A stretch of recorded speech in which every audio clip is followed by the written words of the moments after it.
4.7 IFM. Report!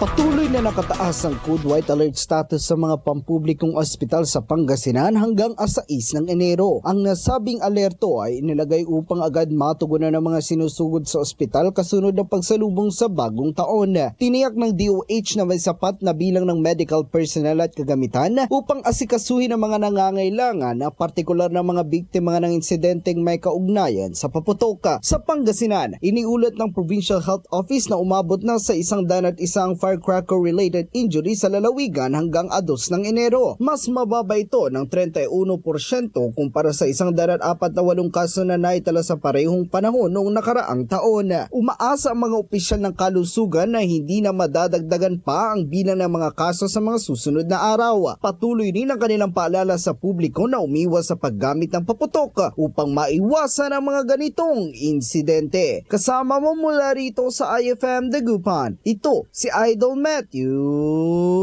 Pacheco, Tatak IFM. IFM News. IFM News. IFM News.